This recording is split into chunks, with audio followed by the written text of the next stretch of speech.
We've got a great show today, and we're going to start with a guest that I've gotten to know here over the last couple of months, David Dillard. He is the president of KD College Prep. Welcome to the Jeff Crilley Show. Thank you. So how did KD start? KD College Prep started actually by my wife over a quarter of a century ago. She had been working with two national test prep companies, and as a career educator, she saw some flaws. Instead of selling tickets to a set of classes, she realized it was not an event that students were getting ready for. It was a series of events leading to an accomplishment, ability to get into college. And so it needed an educational approach that allowed a student to continue to develop until they reached their goals or until they discovered their goals. Yes. And had time to achieve it. And so she wanted to apply an educational model to that endeavor and took a totally different approach. 25 years of preparing young people for college. That's a long time. How have kids changed in the last 25 years? Kids have not really changed. The environment in which they operate has changed. They no longer go out to play. They sit and watch their phones and interact with somebody on another end of a phone.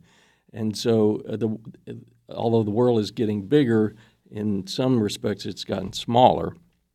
And so, but the rest of the world doesn't necessarily deal with that. The professionals in the work environment don't necessarily deal with that. So trying to prepare them to be ready for the work environment, be ready for the educational experience leading to the work experience that they want, is in some ways more challenging. Yeah, I heard a speaker tell me recently that that young people see the phone as actually an extension of their brain, that it's like a computer with extra bandwidth. And so they don't actually have to memorize stuff or know stuff because they can always access the extra brain. Yes, I saw a T-shirt one time that said, "In my next life, I'm going to have a bigger hard drive." And that's really what a phone is. And so is that our kids a tech wreck? I mean, are they not able to communicate? Are they not able to shake somebody's hand and make a good impression? Is that what you're dealing with? Quite often, yes. They have a hard time communicating with adults.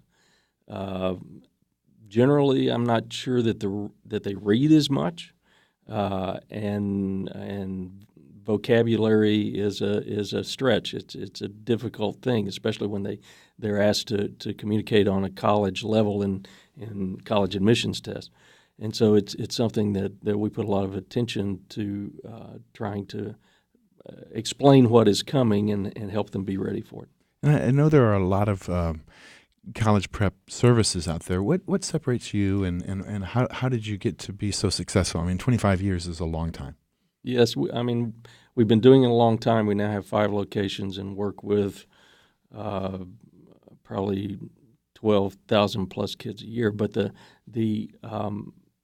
didn't start that way. It started by putting all of our attention on helping the small group of people that we were dealing with be successful, and hoping that success would lead them to tell somebody. And that's what's happened with now, over the last 25 years, over 60,000 families. The approach, though, has been one which requires a guidance through the journey, rather than teaching just what's on the test. It is explaining how that test is going to impact their acceptance into college. So we are preparing them for tests.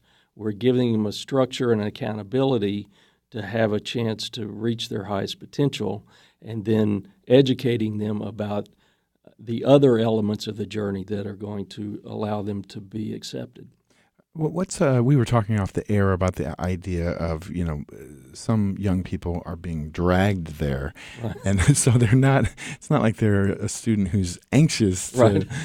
So how do you get to their why? How do you get, find their motivation? that's not new. I mean, the maturing process has always been there, and a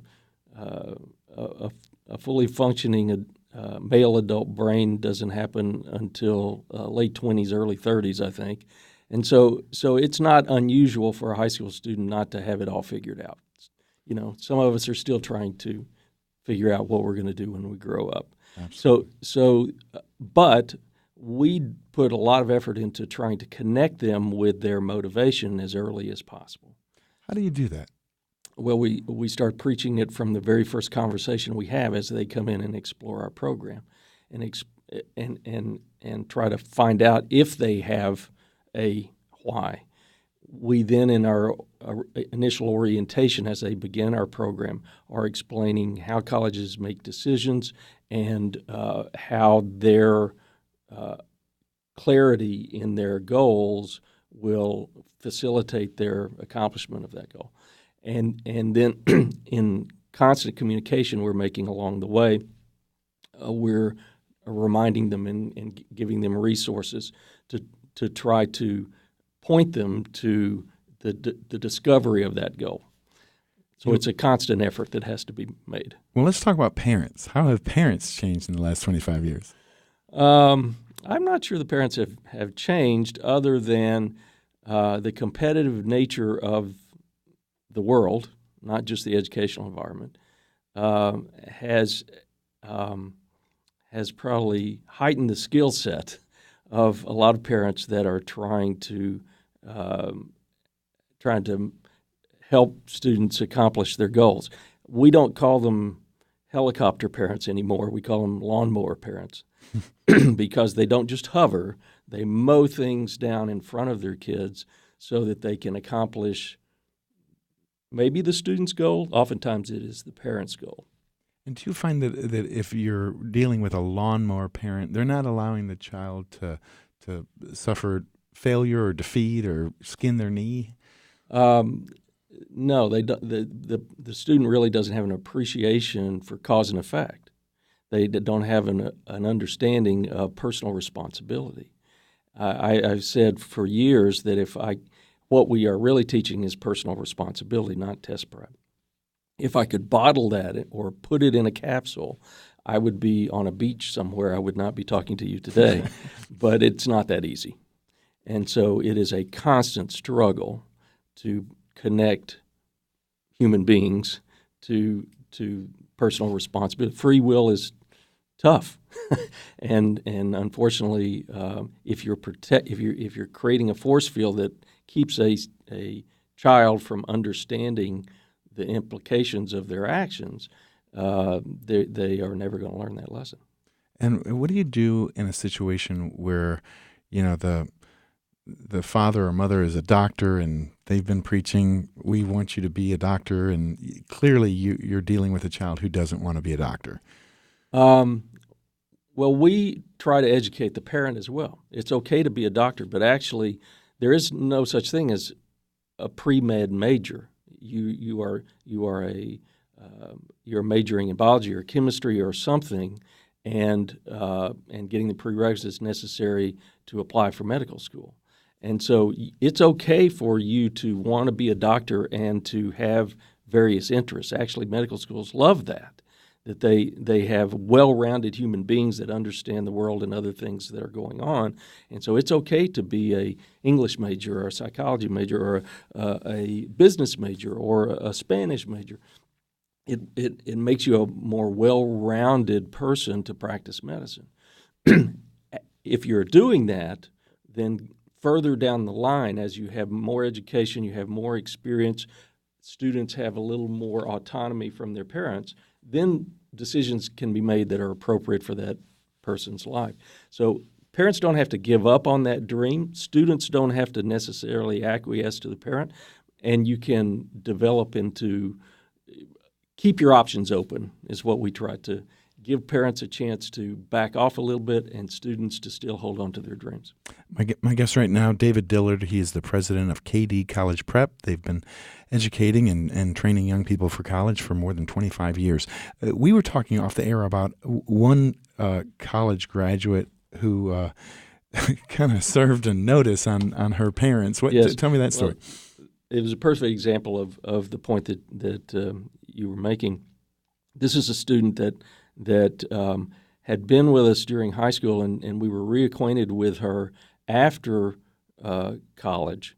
She had gone through undergrad, she had gone through medical school, and she was coming back and applying for a teaching job with us. And we got the background on the story, and what had happened is she was a very talented student whose parents were both doctors, but she was also a musician, and she loved music, and she did that throughout her college career. But in the end, she did not want to be a doctor. And so at graduation, she turned and handed the diploma to her parents and said, "Here, this is for you. I'm never practicing medicine. I'm going to be a musician." And it's very sad that it had to take that, but this is the same person. Her parents had developed a very independent young lady, and at the end, she had the courage to do what she wanted to do. Wow. What's the moral of that story? The moral of the story is that you can't make decisions for another human being. You can help guide them, you can help influence them, but you can't make decisions that are right for another human being. And so as parents, we need to help our kids learn how to make good decisions. I had the privilege of touring one of your campuses and getting to know you along the way. And what impressed me the most, David, was your passion. That students aren't a number. They're not just something in a file. You have pictures. It's almost like a hall of fame of Yes. some of your best and brightest. What's your why? What gets you out of bed in the morning? My why is to see the successes. We had our staff Christmas party this week, and my staff, because of the 25th anniversary, had reached out to a lot of our alumni and had found out where they are now and what they've accomplished, and gotten comments from them. And it was extremely rewarding to see the variety and the level of accomplishment and the appreciation. While they're going through the journey, they're not always appreciative. Any progress worth achieving is painful, and so in high school especially, there are a whole lot of other things you'd rather do than test prep. But when they get there, they're very appreciative. And so they had a book with all of these comments, and they said, this is all we had room for. We've got another 30 pages of students that had responded that we are gathering up and putting in Volume 2 and Volume 3. And it's that which keeps us going. That's really cool. Well, tell us the process. So if someone is listening to this and they go to your website, kdcollegeprep.com, do they get a tour first, or how do you engage? Well, we encourage people who come to our website or call us to really come in. We'll be glad to have the phone conversation, but if they come in, we have a chance usually to dig a little bit deeper and understand their student and understand the family goals and aspirations, understand the time commitments they already have, understand a little bit about where they are academically and the challenges that they have, so that we can make the proper advice. For some students, it is going to be a long journey. For other students, we're just polishing things up, and we will recommend a particular program for that individual. Our model is one sort of like a health club with personal training. So there's not a single path for all students, but it will involve some understanding of the tests themselves. We go through specific curriculum that explains both content, strategy, test prep, college admissions factors, and gets them ready for the tests, and then continues the education toward college admissions. I know in 25 years you must have so many success stories. Does any student like stand out in your mind as, when this young person came to us, they were kind of a mess and they finished valedictorian? Well, there are many. One of the most dramatic to me, or most rewarding to me, was a young man who, frankly, was starting very low and came from economically challenged home, and scholarship was going to make the difference in whether he really got to go to college or not. And his parents weren't driving him. His father was supportive. He would bring him, but this was all the student. And he worked and he worked and he worked, and took tests, and we'd come back and recenter and refocus. And he took the test when there were three components. It was a 2,400 perfect score, and he saw a 1,200 point increase. Wow! Now that is not normal. No. Most people are far enough along there isn't that much room to improve. You have to start pretty low to have that much room, but the point differential was not the accomplishment; it was the determination. And in our program, we allowed him to keep pursuing it until he got it done. Wow, what an amazing story. Well, we're out of time for this segment. Please promise me you'll come back sometime. Love to. David Dillard, KD College Prep. The website is kdcollegeprep.com. And when we come back, a nonprofit that is making a difference half a world away.